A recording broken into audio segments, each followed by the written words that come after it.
Hi, I'm Christina Applegate. And I'm Jamie-Lynn Sigler. And this is Messy.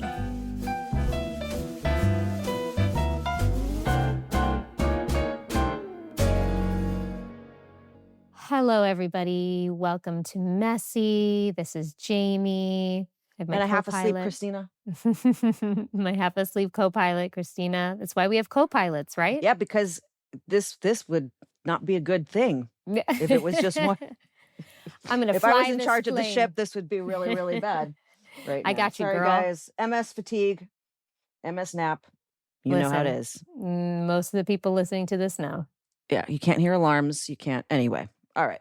Well, we have a guest today, so you don't need to take much of this load yet, my co-anchor here, because today we have someone I'm really excited to talk with, and about. I got to meet her, gosh, like a year and a half ago. She was a Christmas present to me from my husband, to work with her, which was That is just so the most cute. thoughtful, wonderful present you could ever get. We have Gretchen Hawley. She is a physical therapist and an MS certified specialist. She has developed programs for patients and existing clinics to help people increase the quality of their lives through her science-backed exercises. She is so thoughtful and caring. She's helped over 40,000 people improve their lives and independence. And I have to say, her dedication to the MS community kind of makes me emotional and inspires me, because I think when people aren't personally touched by a chronic illness or a disease, but then dedicate their lives to help those, it's a really special person in this world. So please welcome to Messy, Gretchen Hawley. Yes, Dr. Gretchen. Thank you so much for having me. I'm so excited to be here. We're so excited. I started following you on Instagram and I was like, to Jamie, I said, hey, this woman's like incredible. Do you know her? She's like, yeah. I was like, oh, well.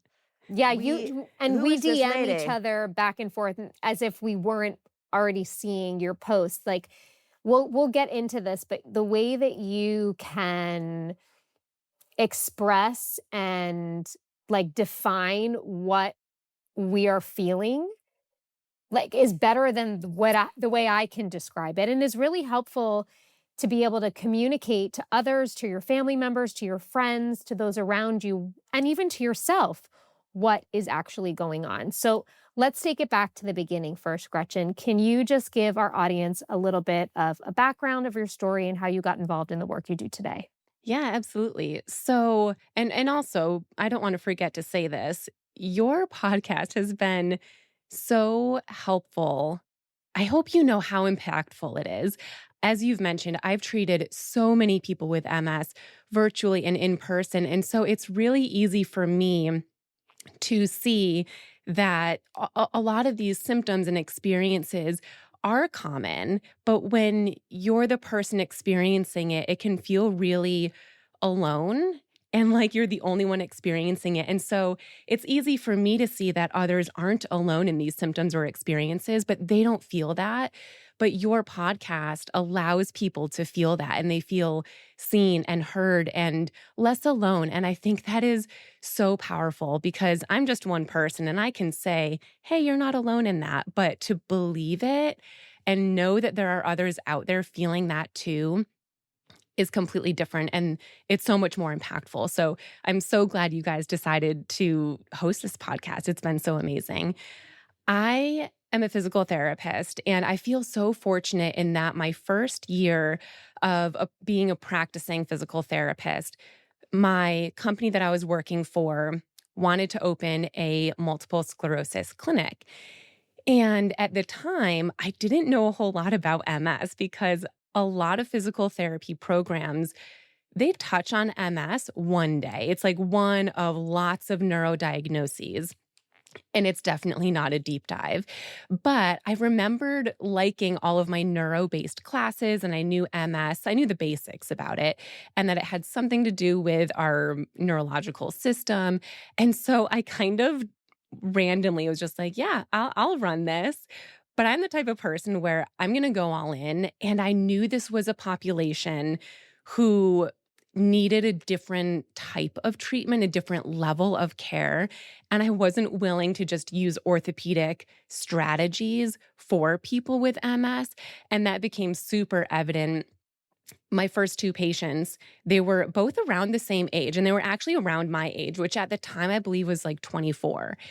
They had the same type of MS, vastly different symptoms. And they had both been to physical therapy, and it didn't help them. And that was my first thought of there has to be a different way. I know we're working with a different condition here that's very much not the same as orthopedic injuries, which is typically where a lot of people with MS end up going to for physical therapy. So that's when I decided I'm going to become an MS specialist. I'm going to do that training. And it was the best thing ever because it's the same test that a neurologist would have to take if they also wanted to become an MS specialist, meaning it was really diverse. So I had to know everything for this exam of all the different symptoms, medications for the symptoms, treatment strategies, medications for treatments, nutrition. And what that did for me was it allowed me to have a deep understanding of the full picture so that I could ask better questions to my patients and, of course, develop better treatment plans and exercises and whatnot. But I became the MS specialist through that organization. And then ever since then, I've just continued treating even more and more people with MS. And it's been absolutely rewarding. I'm so proud of myself back then for saying like, yeah, I'll do it, to something that I really wasn't that confident in and then learned along the way.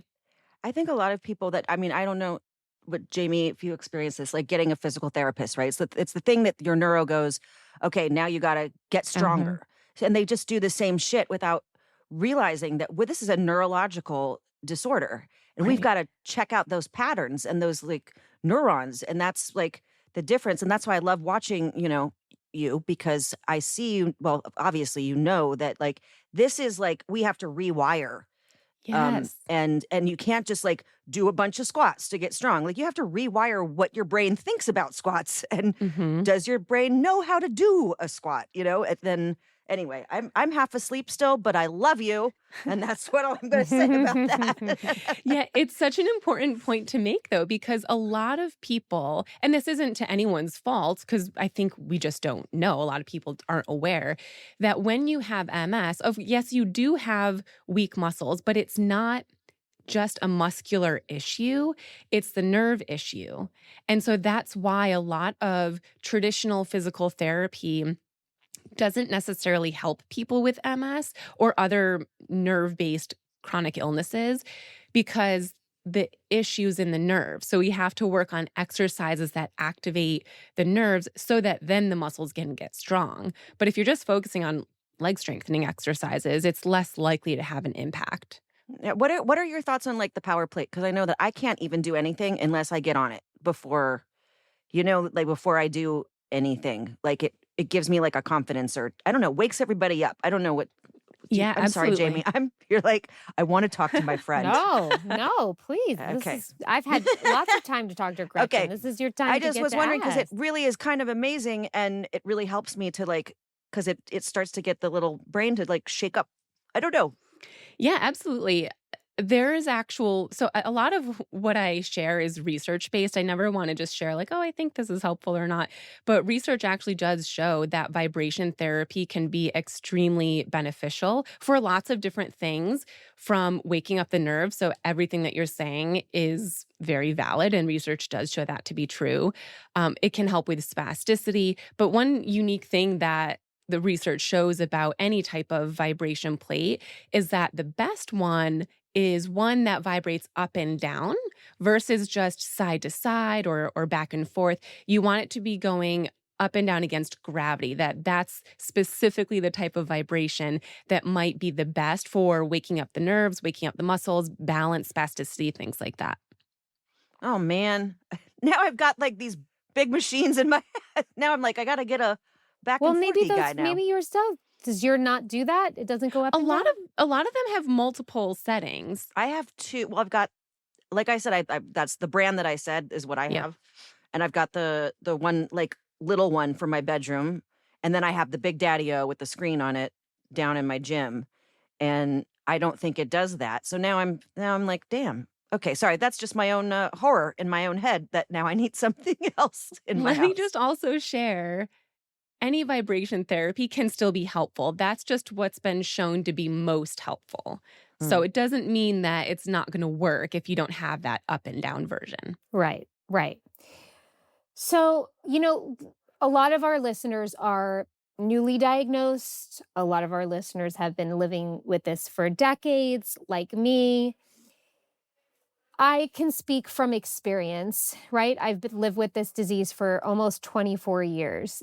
I can go through moments where I'm like super loyal and super into my practice, and then I can kind of burn out or get sort of, or you can sort of get disappointed that things aren't moving fast enough. Or if you're newly diagnosed, you could just be super overwhelmed with the diagnosis in general and you don't know where to begin. Whether you're newly diagnosed or in the middle of it and you're starting out again, where would you advise somebody to begin this journey with these exercises? What is the mindset they need? What are the simple exercises or things to start with? Because it can be really overwhelming, right? There's so much information out there that sometimes it's too much that you just want to go lay back down because it feels like you'll never be able to do it. Absolutely. And I love the way, because I was going to say something and then you just took the words out of my mouth, which was it's two things. It's the mindset and then it's the exercises. If you don't work on both, a lot of people might jump to just the exercises, like go, go, go, especially if you're type A, like myself. But that's not going to do anything if you don't have the right mindset and understand and set realistic expectations. For the mindset, I think it's really important to remember any movement counts. So if you're overwhelmed, if you're feeling like you don't know where to start, I can't express this enough. Getting out of bed counts as exercise. Showering is like a marathon when it comes to exercises. Getting dressed, pouring a bowl of cereal, like all these things. Picture your day from the moment you wake up. Anytime you move, that counts. And I think it's so important to recognize that because oftentimes when we don't think about that, it feels like we're not doing enough or we're not doing anything at all. When in reality, even just going from lying down in bed, if you're having a day where it's just a bed day, propping yourself up, you had to use your muscles, you had to use your abs to scoot your way up there, your arms to lift yourself up. Having that mindset will make you feel so much more, I don't know if confident is the right word, but able and maybe even proud because you're doing something. And those feelings are more likely to help you stay consistent for the long run versus, okay, did my exercises today and then I'm not going to do anything for the rest of the month. So that's the mindset. In terms of exercises, again, if you're feeling overwhelmed or you don't know where to start, my favorite thing to do is ask you, what is one activity that you want to feel easier? And maybe it's standing up from the couch. Maybe it's putting pants on. Maybe it's reaching in a cupboard, whatever it is. What is one thing that you want to feel a bit easier? And then do that thing as an exercise, but in a modified way. So if your goal is, like, if you're noticing it takes me 5 times to attempt to stand up because I just can't get my balance, I can't stand up well the first time, then practicing standing up and sitting down with a pillow under you or from a higher surface so it's easier, practicing that as an exercise is a really great place to start because it's directly related to something that you want to improve, but we're modifying it so that it's doable and not just reminding you of how weak your muscles might be. That's so incredibly important and helpful. I mean, I think for people to go back to the mindset of like, to feel proud of yourself that you did anything, I think like that goes back to, the post that you make that Christina and I send each other all the time of just being able to acknowledge your efforts as opposed to focusing constantly on what you can't do anymore or what is hard. I think so often just beat ourselves up of just not doing enough or not doing enough exercises, and as opposed to recognizing how much we're doing with the amount that's stacked against us. And I think that's what really sets you apart from a lot of other people that are in your field.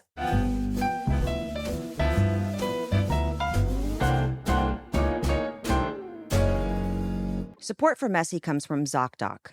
So when was the last time you needed to go to the doctor, but you push it off? Many of my friends do this. It's crazy to me. You make the excuse, I'm too busy. It'll heal on its own. Wah, wah, probably won't. I don't need help. I don't know which doctor to go to. I've got issues with my bloody blah and my bloody blah and my bloody blah. Those are actual excuses. Bloody blahs. I am a big proponent of being a hypochondriac, which is not a bad word. It means that you're No. listening to your body. And I think Yes. that when you know something, guys, you gotta go. So what's really great about ZocDoc is that you can just look on that thing and you can find a person that specializes in, the ailment that you're feeling and book a due, and great ratings of all these places, whether it's a swollen itchy eye or a funny looking rash. Wow, that's a bad Saturday night. Tight pain in your neck, not a good one. Persistent cold that won't go away. Also, guys, it's not just allergies sometimes. Call the doctors. ZocDoc is a free app and website where you can search and compare high-quality in-network doctors and then click instantly to book an appointment. We're talking about booking in-network appointments with more than 100,000 doctors across every specialty, from mental health to dental health, primary care, urgent care, and more. You can filter the doctors who take your insurance. You can find the good fit, and once you find it, you can see their actual appointment openings, choose a time slot that works for you, and click instantly to book a visit. Appointments made through ZocDoc also happen fast, typically within just 24 to 72 hours of booking, and sometimes you can even score same-day appointments. So listen, stop putting off those doctor's appointments and go to ZocDoc.com/messy to find and instantly book a top-rated doctor today. That's ZocDoc.com/messy, ZocDoc.com/messy.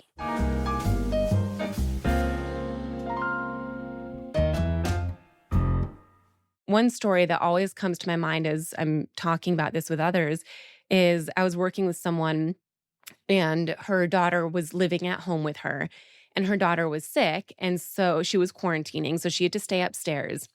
And so my patient that I was working with was going up and down the stairs multiple times a day, bringing her food, Kleenexes, like whatever she needed. And so at the end of the week, her and I had a call, and she was like, Dr. Gretchen, I'm embarrassed to say I did nothing this week. Like, my daughter was sick. I was taking care of her. And she was feeling so disappointed in herself. And all I said was, how many times a day do you think you went up and down those stairs to help your daughter? And she was like, 20 times. I'm like, first of all, stairs in itself is, that's an They- amazing exercise. They But- suck. Yeah. They suck. Yeah. Because of the gravity. When people are like, I have to put stuff that should be in the kitchen on what we call purgatory because I can't carry anything down the stairs because of the gravity. But I mean, in speaking to that, like my daughter, I think sometimes she asks me to do stuff for her, like go refill her water and stuff like that, almost to make me get up and do these things. I can see it in her eyes, almost like a little test, like, no, but I want it the way that you make it, Mom. Mm-hmm. Because I think she knows that it's stair time and I'm going to be carrying things up on a tray and yes, she eats in her room on a tray. I'm sorry, everybody. But Yeah. But Shit. like Like that. those things, those daily movements are so powerful, especially because a lot of people who exercise with MS feel like it has to all be at one time, but you might not have the energy to do that or the availability based on what your lifestyle is, your personality tips, so many reasons. But research actually shows that doing movements and exercises throughout the day is equally as beneficial as all at once. And I personally feel like doing them throughout the day, doing just movements, going to get water, going to make your daughter lunch, going to climb the stairs, even just a single step, that tells your brain that you want to be using your muscles throughout the day, not just in the morning when you do your routine. So I love that. And talk about functional exercise, which is exercising in a way to improve those daily activities. The best thing is to do those daily activities.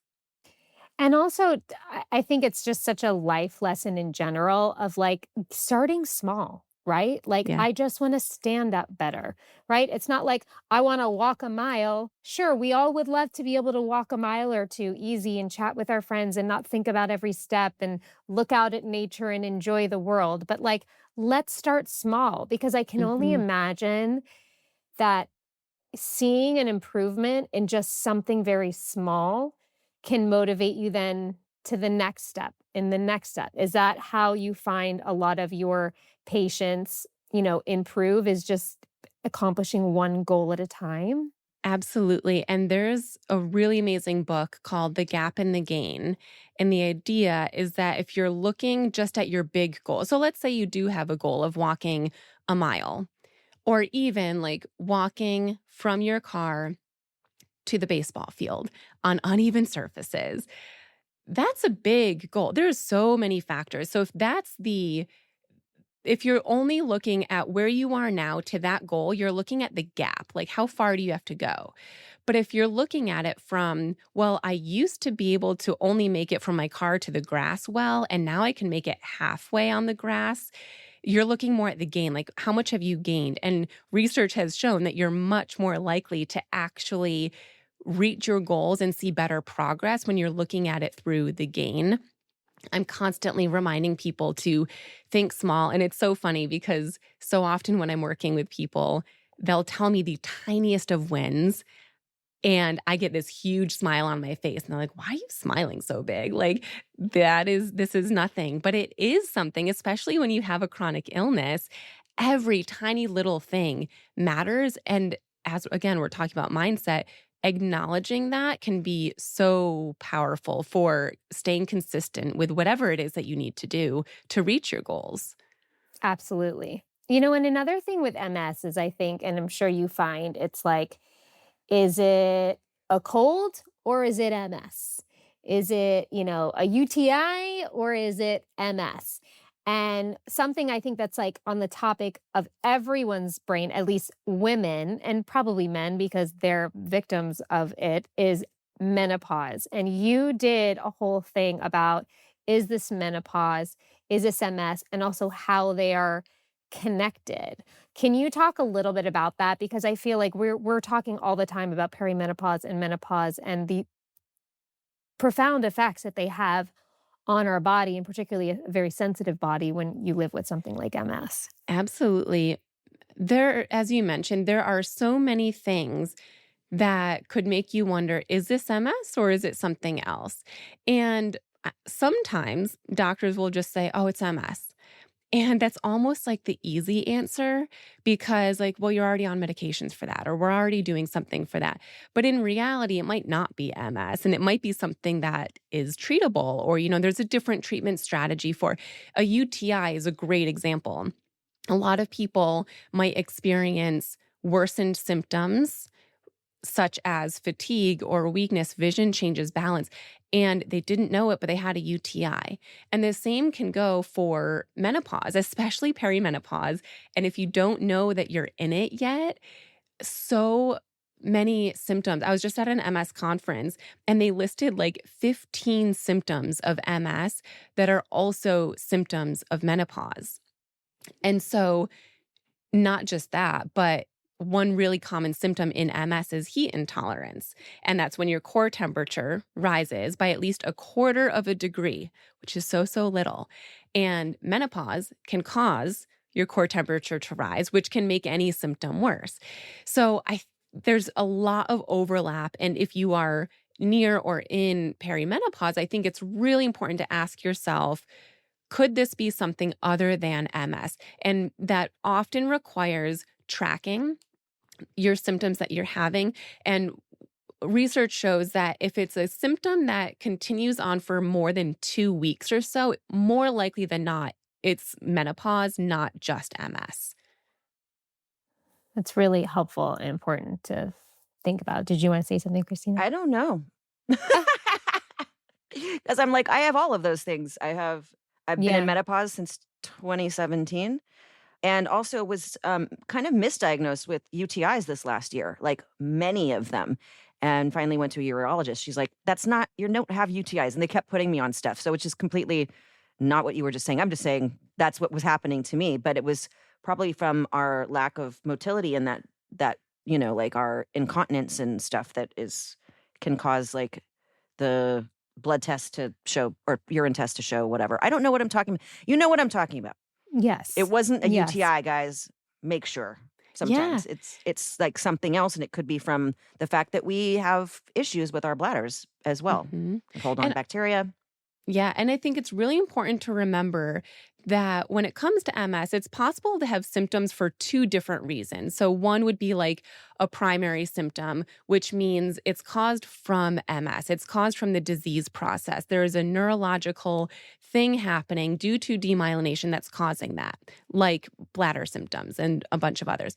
But then there's secondary symptoms, which means it's not directly caused from MS. It's due to heat intolerance or stress or the weakness that you have. So it's really important to understand, I think, which category it is because they're treated completely differently. Hmm. I was going to say about the heat intolerance. So many people don't understand this, and I know our MS people do.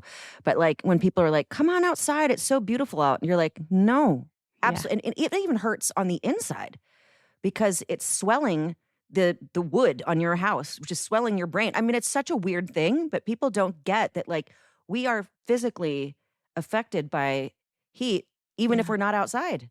Oh, When it's hot outside, absolutely. it's so bizarre because like it's really hot here today, and I think that's why I was sleeping so deeply just now, among other things. But like I could feel it like in my hands, like that Mhm. outside is sticky and gross. I Yeah, can feel it.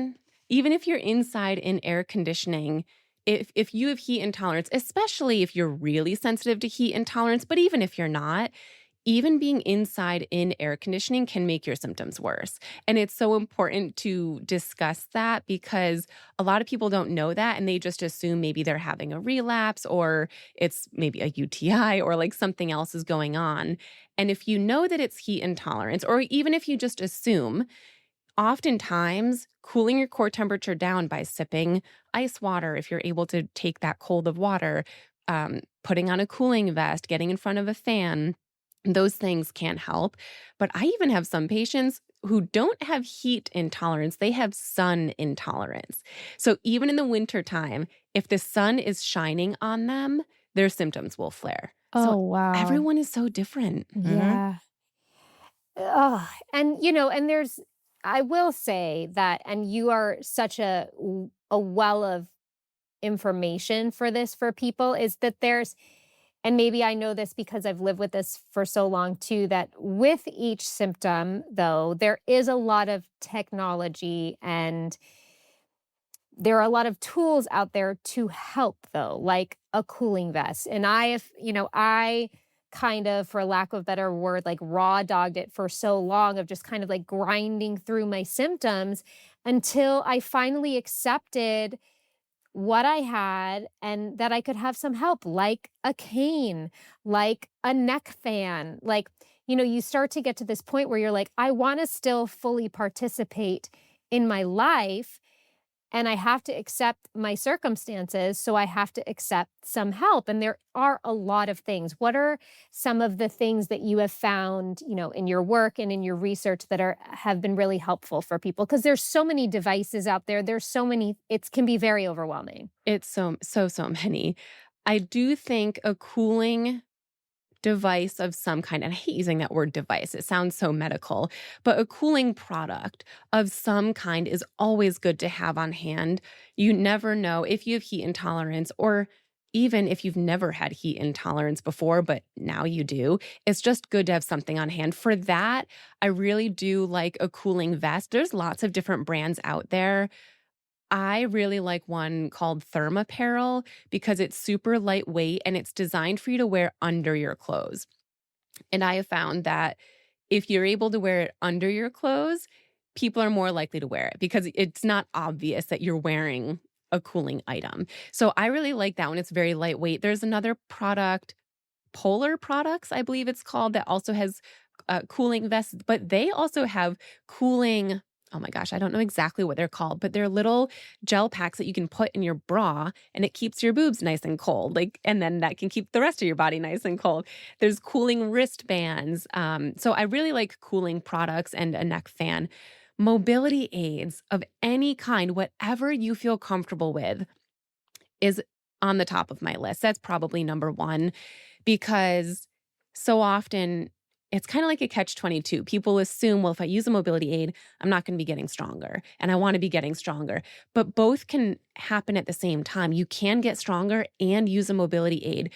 As long as you're using your mobility aid for light assistance and you're not depending on it more than you need to, it's very unlikely that you'll become dependent on it. So use it on the days that you need to. It doesn't mean you're going to need to use it every day, but using one trekking pole. Trekking poles look more sporty, so people tend to go for those first. Or two trekking poles, one cane, a really cool rollator that's lightweight, like whatever helps you feel like it fits your personality and it doesn't feel like a medical device that you got from the hospital can be really important. And then the third one in my top three, I would probably say, and this I guess would only really be for people who have foot drop. There are lots, well, I shouldn't say lots. There's a handful of ankle braces that can help with foot drop. And of course, you want to be doing ankle and leg strengthening exercises for foot drop as well. But those take time. It might take weeks or months or even a year before you see those improvements. So in the meantime, you can wear an ankle brace that assists in lifting your toes up so that you're not tripping and falling in a safety risk even in your own home. So again, there's tons. Those are the first three that come to my mind. Do you have is there a preference between an ankle brace and like one of those like Bioness or like stim, things that you can ask wear? about the pulse device stuff. Remember, Jamie, and you keep going like, Yeah. does this work? But we got to ask a Or is it professional, just, like, or is it just different for everyone, right? Because I think, as you probably know, there's so many, like people with MS were like, tell us the thing that works. Because you see one person and it looks like a miracle happened before your eyes, and then you try it and it's not working for you, which can be really frustrating. Jamie and I love seeing miracles, the miracles that haven't happened to us, but have happened out there in the world. We're like, really? What did we do karmically that we didn't have no miracle? Sorry. What am I doing wrong? What am I doing? Yeah, it is different for every person. I like ankle braces because, and when I say ankle brace, just so if you're a visual person like me, what I'm talking about is a brace that goes around your ankle. And then there's a few different versions, but one is a really thick rubber band that you pull down to hooks that are on the eyelets of your shoe. Or another one is strings that you pull down to hooks on the eyelets of your shoe. And I like those because they assist in lifting your foot. Whereas AFOs, or ankle foot orthosis or ankle foot orthoses, those work oftentimes by preventing movement. So it's a big difference. One is preventing movement, and that's why you don't have foot drop. And then another one is assisting movement, and that's why you don't have foot drop. So I'm more leaning towards the ones that assist. When it comes to electrical stimulation, though, I do really like those, especially the ones that you can wear. I think it's going to be different for each person, though, because if you are someone who does need a little extra oomph, those electrical stimulation ones might be a better fit because, go ahead, Christina. I was going to say this because I want to know the difference, because when I was first not feeling well 4 years ago and they thought it was just peripheral neuropathy, I was treated a lot with like electrical stim, like sending things into my body, which in essence, I think we all kind of know that actually makes things worse by kind of zapping, if there's like zaps going in, not necessarily like a shaking or a pulse, but like you guys, what's the word? It's got a zap. It zaps you with electrical current. It's a current. I'm so on top of my shit today. Okay, No, so but it like, and didn't I know hit that you I well. got worse from it. So that's what I want to ask you. Like some of these things that you see that like there's a woman on the Instagram who's got MS and she swears by them, the little ones that you put on your leg that kind of just it feels like it's just like a vibration kind of thing as opposed to sending in a current. That's what that's what I'm talking The about. pulse. Well, and one thing too, and I will say, I haven't looked into the Pulse device too much yet, but from what I gather, and I don't want to say anything incorrect, but I don't think it's electrical stimulation. Do you know, or do they advertise that it is electrical stimulation? I don't think it is. I think it's more of like feedback. You know what I mean? Because Yeah. I even notice sometimes, like when I'm driving, if I put my hand on the outside of my right knee and just give it that feedback or whatever it is, my foot moves better from the pedal, from the brake to the gas. Like it's like these little things. So I'm wondering if it's like that type of science. Yeah. I do think it has more to do with sensation and awareness, just like what you're saying, Jamie. And so again, that's going to really differentiate who it's good for. If you're someone who needs assistance and therefore electrical stimulation, which gets your nerves working. We all needed some electrical stimulation, Gretchen. Sorry. So if you need that, then the Pulse device probably isn't not going to make that much of a difference. But if you don't need that, then it might make a world of a difference. Yeah. Yeah.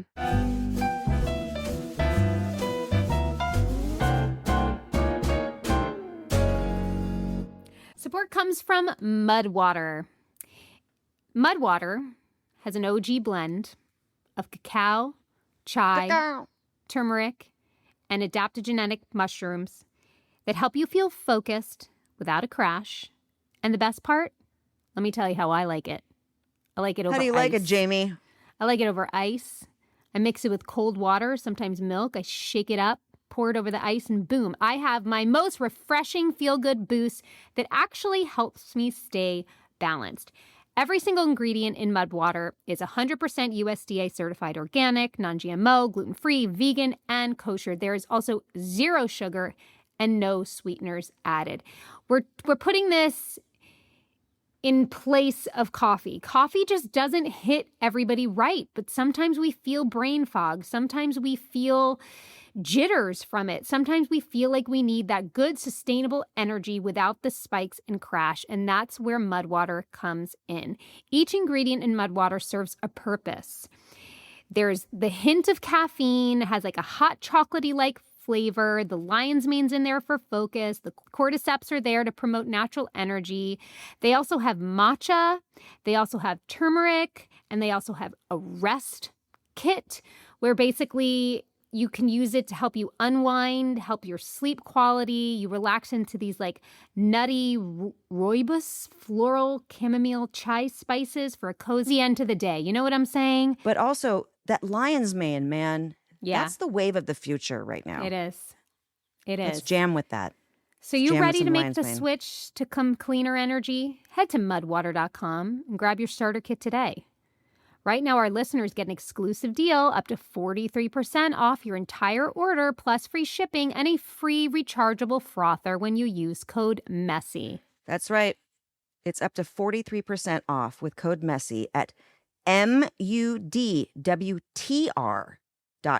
Guys, there's no E that you read. Just remember that. It's mudwtu. That's how I like to say it, like en français. mudwtu.com. After your purchase, they'll ask how you found them. Please show your support and let them know that Messy sent you.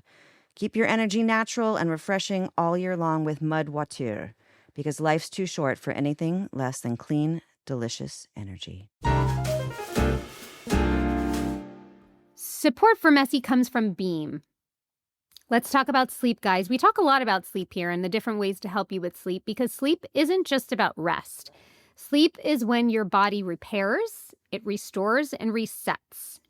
And listen, you can do all the right things. You can eat clean, you can move your body, you can meditate, you can hydrate. But if you are not sleeping well, it's like trying to build a house on a cracked foundation.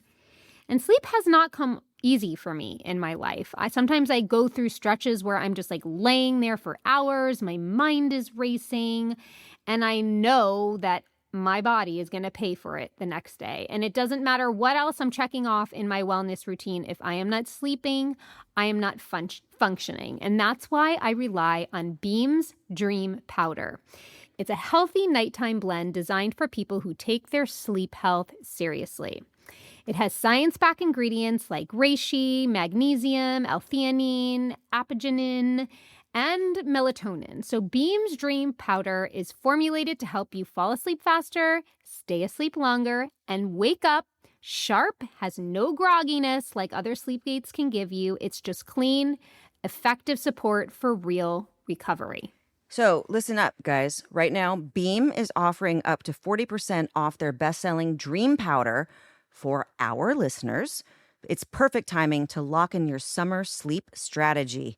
Go to shopbeam.com/messy and use code MESSY at checkout. That's shopbeam.com/messy and use code MESSY for up to 40% off.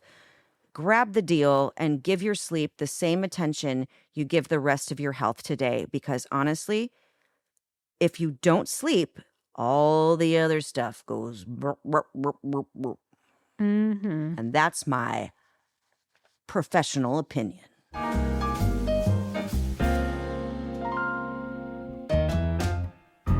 So we've talked a lot about the physical body. Can we talk a little bit about food? I know that that's not your specialty, but I know that, we've also, seen and heard stories of people having miraculous recoveries from drastically changing their diets. We've also heard from people that have done that and have seen not many changes within their body. Yeah, not if you're a vegetarian, Jamie. Well, Vegetarians, that's hard to take on we that got to live with diet. it. We just got to live with that MS. But are there? It's spiteful against vegetarians.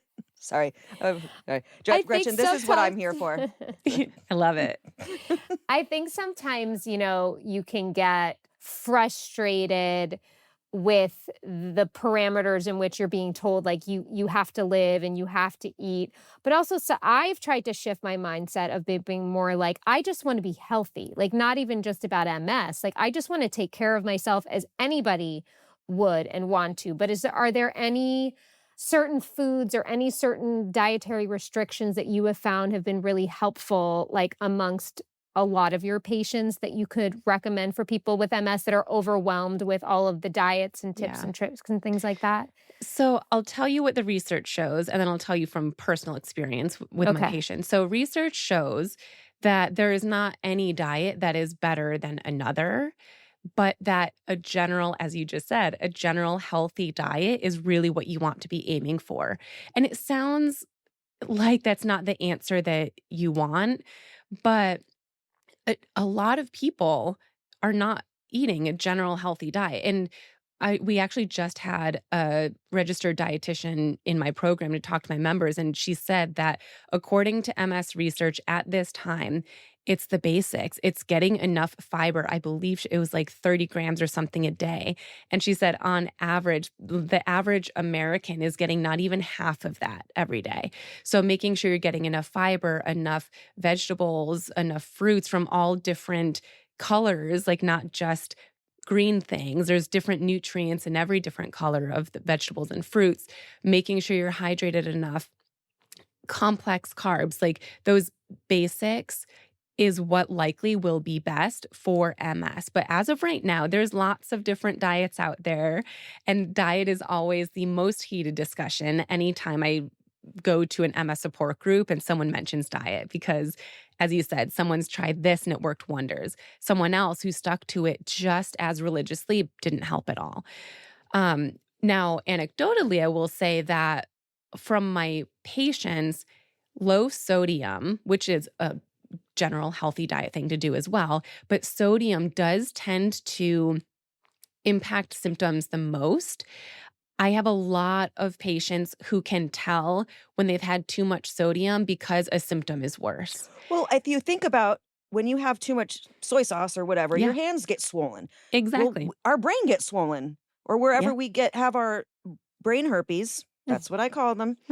You think about like if you're swelling your hands, everybody's swelling up, and Yeah. that really messes with. It's the same thing with the heat. Like it's that swelling thing that like really messes with you. I was gonna say maybe people need to go on my diet, which is instant mashed potatoes. Um, that when I put spinach in them, but they're delicious, guys. And I've actually been feeling so much. But I also have gastroparesis, which is like one of the most Oh, horrible yeah, that's stomach awful. conditions you could have. I live at Cedar Sinai. I Yeah. call it my pied a terre um, because I'm there so often. It's my little apartment in Paris. Ugh.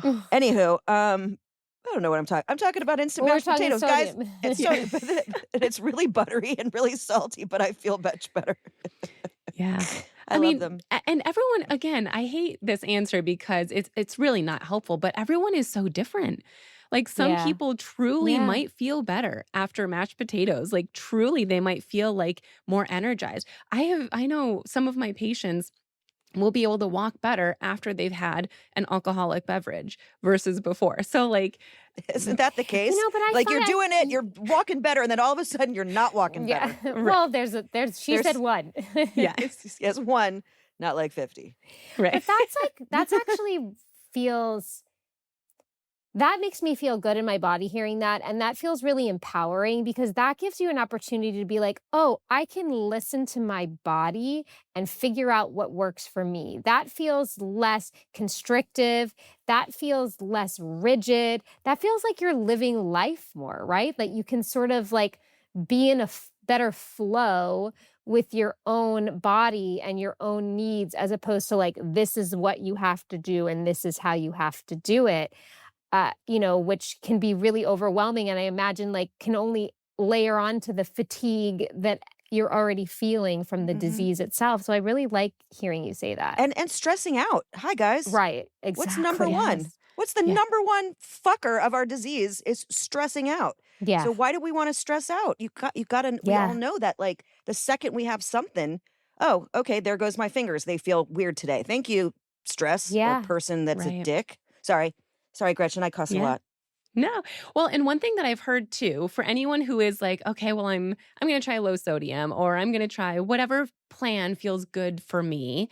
I have heard that you should try to stick to it for 3 months before analyzing if it's helping or not. Right. A lot of the times we quit too soon and it might actually be helpful for you, but we just didn't do it long enough to actually reap those benefits. I did gluten-free for 4 months. And normally I would have in the past, I had done it like 3 weeks, maybe a month. And I'm like, I'm feeling no different. I'm out. Yeah. And after I did it for 4 months, I was like, this works for me.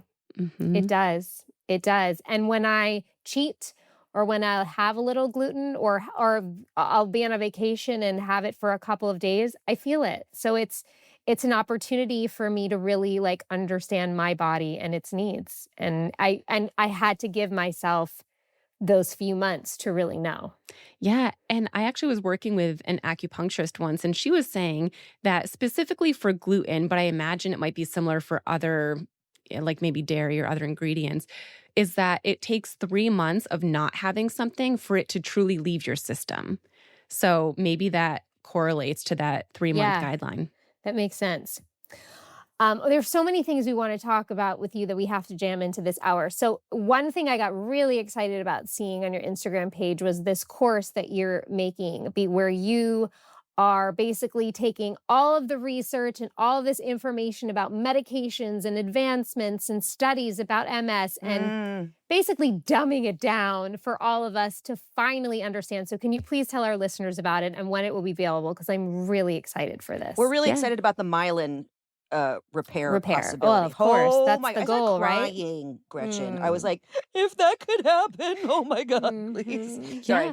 That was the lecture that I was most excited about because I feel like that's the one that gives the most hope.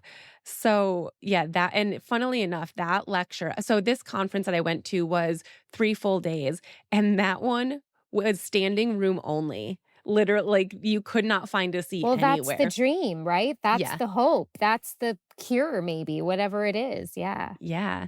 So, yes, I have found, well, there's just so much happening in research now in so many different areas. And I find that it's really empowering to know what is happening and what might be coming.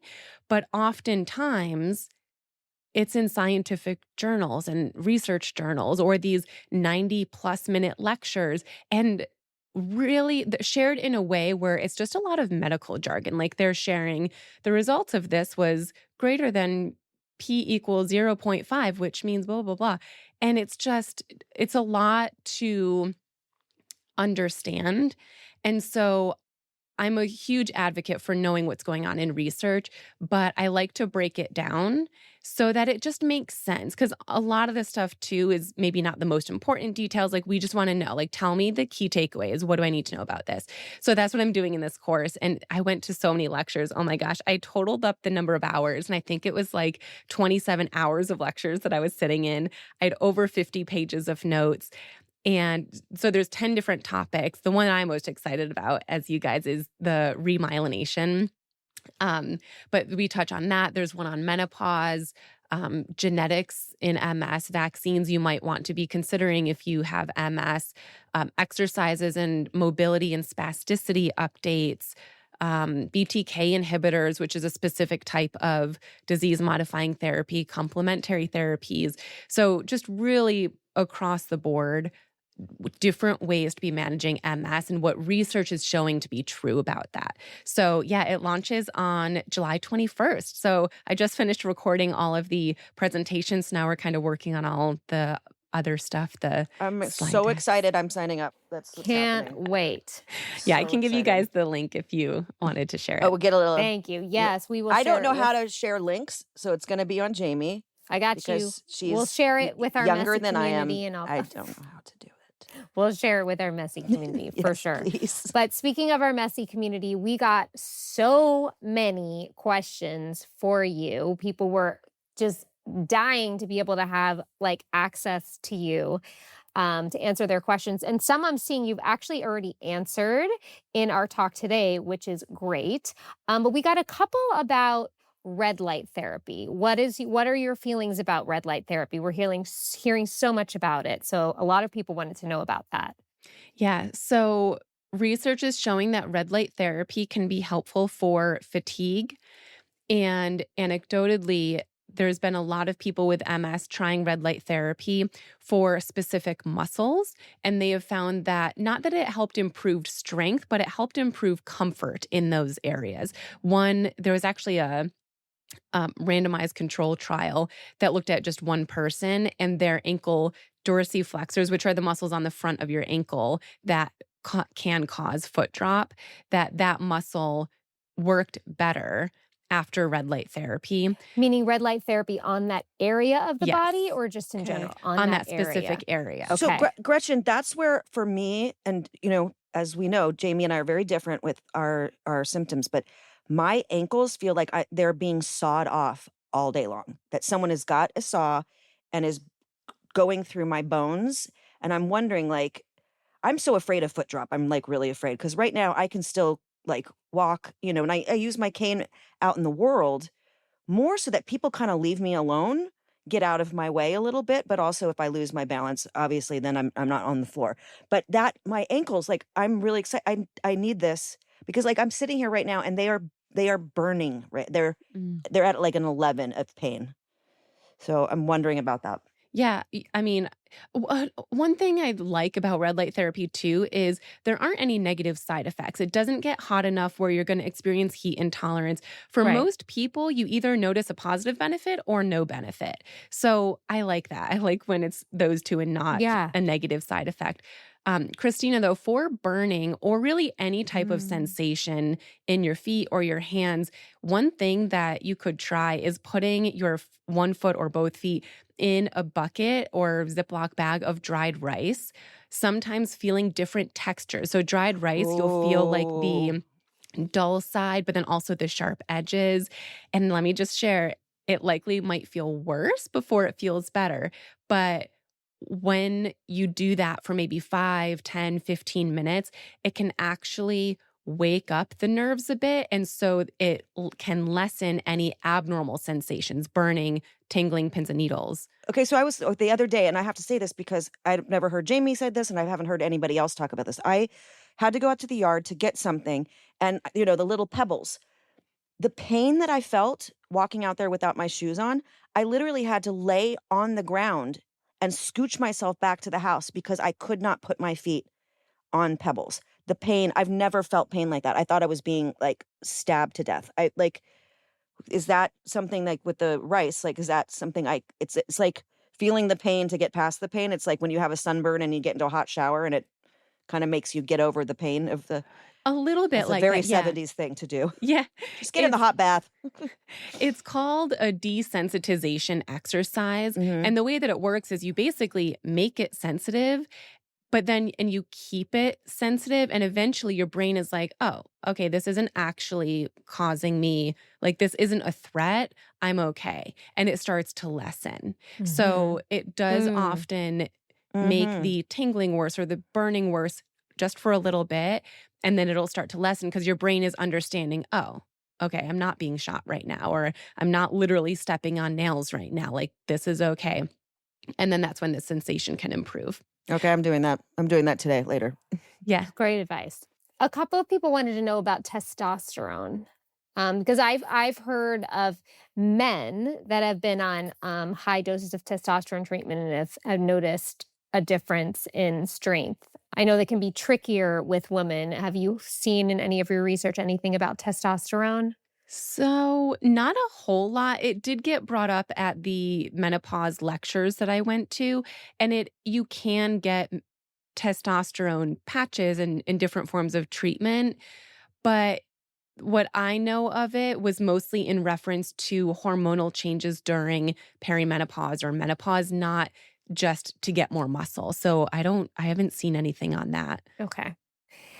Some people really wanted to know about like sometimes like having to prove that you're dealing with a disability.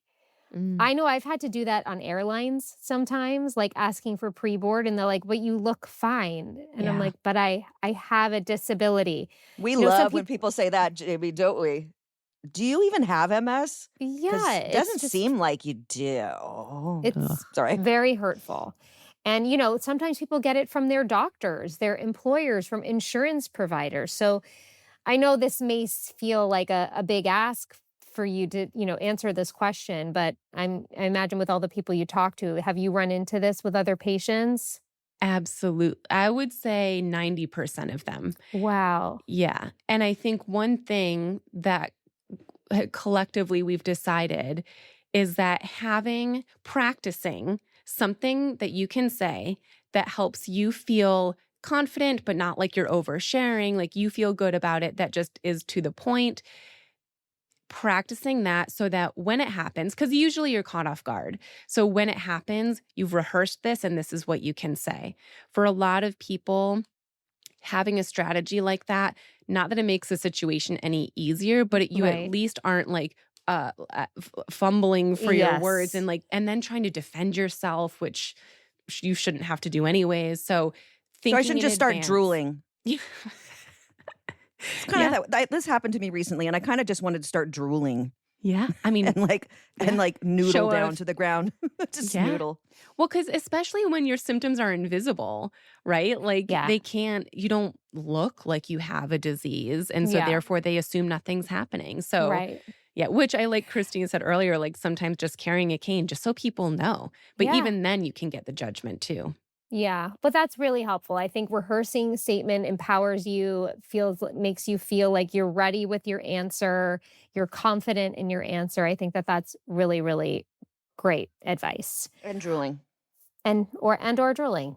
Um, well, I'll do one last question here before we wrap up. And I think you touch on this so beautifully, like I said, and your Instagram page in particular, more than the wonderful and helpful exercises that I'm constantly saving every time I see them, is more being able to articulate what it is like living with MS. Like fatigue is not being lazy, it's not being tired. It's the way that you are able to explain it. I think a lot of people are wondering, like, what do you say to family members, friends, whoever it is that you're around, that says, like, just push through, just keep going, and when you physically know and feel like you can't? Is this another Wow. opportunity for you to sort of rehearse a certain statement? And what can you tell the person that's living with the chronic illness or the MS, like, so that they don't take it as an attack and can understand and have more compassion? Right. Yeah, this is such an important one. And one thing that I've noticed about fatigue in particular is that loved ones, spouses, family, friends, whoever, they, even though they know you and they know your MS, they assume that your fatigue is the same as their fatigue. And therefore, they know what you're feeling. And if they can push past it, you can push past it. And I see that all the time when I'm doing an evaluation with someone, they come with their husband and they'll say they have fatigue and the husband will be like, "Well, yeah, but let's talk about other things. Like we all have fatigue," is literally what they'll say. And it's like, No, I love when I say something to a friend and they're like, "Ugh, me yeah, too." And you're like, "Nope, yeah, not you two. yeah, I love you, not you two." So yeah, back Yeah. up, sister or one, brother or someone. Not my brother, but or my yeah. sister. People. And yes, this is another example where it can be really helpful to have something that you've rehearsed in your back pocket to share. Usually what I like to share is something short and sweet, and it might be something like, your fatigue is because you had a late night or whatever it is in that specific Yeah. situation. My fatigue is because my nerves aren't working and it feels different. And it is different because, and that truly is what is happening. When you have MS, your fatigue is a completely different severity level. It affects you physically differently, mentally differently, and it just isn't the same. And it's because it's affecting your nerves. And they won't understand that. They won't understand like what it means because it's affecting your nerves, but it at the very least will tell them it's a different cause and therefore it's a different outcome. It's not the same. Yeah. Yeah, I feel like I feel like I get a little annoyed but Oh, yeah. obviously I get annoyed more than anybody around these days. But I get annoyed in people that have known, me since this started. It's like, please please don't compare, like, and I don't want you to know. I don't Hmm. want you to have what I have. Like, that would break my heart if you had what I had. But please don't sit there and go like, I totally get you're tired. Your Yeah. feeling of tired. It's like, just go, man, I'm so like, I'm so sorry. That's it. Just say like, I'm so sorry you're going through this. And that makes Yeah. us feel better. And we're like, okay. Yeah. I just, Well, I yeah. think that's something your page really does too, Gretchen, is like really lay it out there for, family members and the people that are around us to deeply understand what we're going through, because sometimes it's hard for me to be able to even express, and sometimes it just feels like an uncomfortable conversation. So, like, MS community, if you're feeling like you can't tell your family and friends what's going on, just send them to Gretchen's page. Like, she has so many beautiful, eloquent ways of just expressing what we're going through. And I think it really comes down to the why behind things. Right. And I'm just fortunately a person where I like to know the why for anything, but especially when it comes to MS, and understanding why something is happening can help can help other people understand that this is different. And yeah, published a book not too long ago, and so many people messaged me saying, I gave this to my husband or I gave this to my sister because they found that that resource helps other people understand what they're going through, which is equally as important because those people likely are important people in your life. And getting them on a closer page to understanding what you might be going through can be really helpful. Yeah. I just recently went through like someone actually leaving my life because they didn't get it. It was like I wasn't changing quick enough to Yeah. do all these like things that I'm not physically able to do. I mean, I feel like I have this fantasy in my head that I'm going to be able to do all these things, but literally someone left my life. And I mean, I think that happens a lot. And with our listener emails, we get that a lot. Yeah. It's so heartbreaking Yeah. that It when is. people don't get it. Yeah. Well, and the reality is not everyone wants to hear the why. Not everyone really cares. Like it's really, really unfortunate, but they expect a certain version of you. And if they're not getting that version of you, then, Yeah. they're not going to be pleased. And I mean, that's awful, but it does happen. Mm-hmm.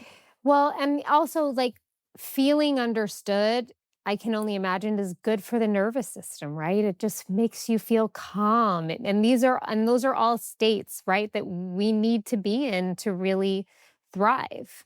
Yeah. And that's what your podcast does for people. So Yeah. I so Oh, appreciate you thank guys. Thank you. We're Well, trying. as we're wrapping up, Gretchen, can you give a glimmer of hope, inspiration to some of our listeners? What is your greatest success story that you've had with a patient, if you don't mind sharing, or just one?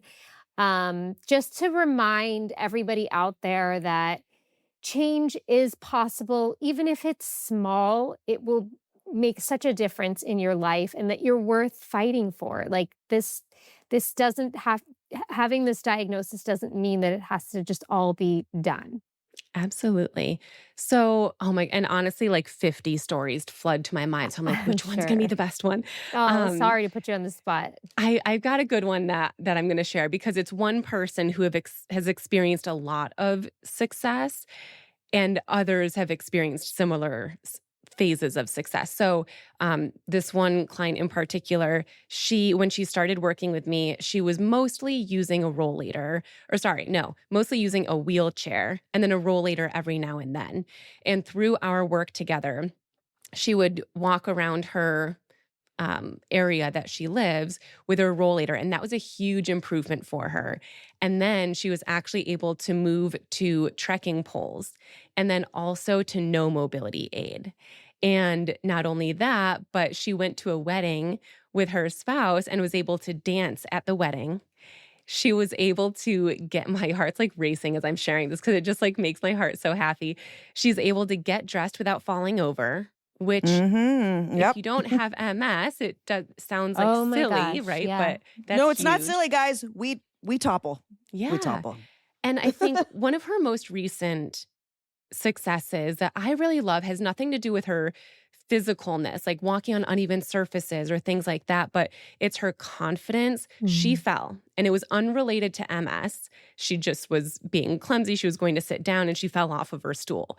And she said that she didn't panic. She knew she could get up off of the ground and she did. And that to me was like, oh, that is huge because like falling can be so fearful. Yeah. And then you're stressed and then you can't get up, even worse because you're stressed.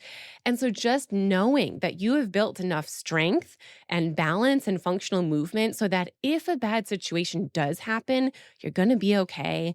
I just thought that was so motivating. So that was just one person, but we have Thank you for lots of sharing. those. That's awesome. Well, you're such a blessing to all of us in this MS community. And could you tell us all the ways that people can find you? You mentioned your book, The Missing Link, or A Missing Link, right? Yep, Missing Link. Missing Link. And how else can people find you? Yeah, so I also have a podcast called The Missing Link. A lot of me is the missing link. My website is missinglink.com. Everything is spelled MSING Mhm. link. And then I have We like a play on yeah. the Yes. spelling because we got the M's and the S's as well. Yes, yes. And then I've got my Instagram page, which is Dr. Gretchen. And then again, I'm a visual learner, so I really like my YouTube page as well, which is Dr. Gretchen Hawley, where I can demonstrate visually exercises and strategies. Thank Awesome. you so much for spending your time with us and sharing all of this incredibly important information. I hope everyone listening feels as inspired as we do and as hopeful as we do. And thank you for also just like dumbing it down for all of us in all of the ways so that we can understand what's going on in the world when it comes to MS and the research behind it. Absolutely. Thank you so much for having me. I really appreciate it. We And we adore love you. to close this out with a quote. And normally I pick these cards, but I'm not at home. But I researched a quote that I think encompasses you and what you do. It's a very simple one. It's from Winston Churchill, and it is, "We make a living by what we get, but we make a life by what we give." And I Mm, hope you feel as fulfilled and loved as we do with what you give us. I love that. Thank you so much. Thank you, Yeah. Gretchen. Thank you so much. And so And it so is. it is.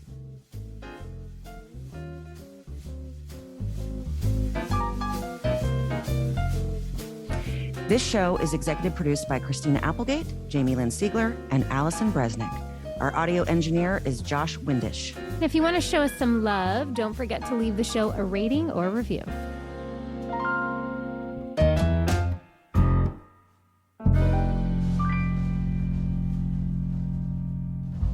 Hi, it's Jamie. Thanks for listening.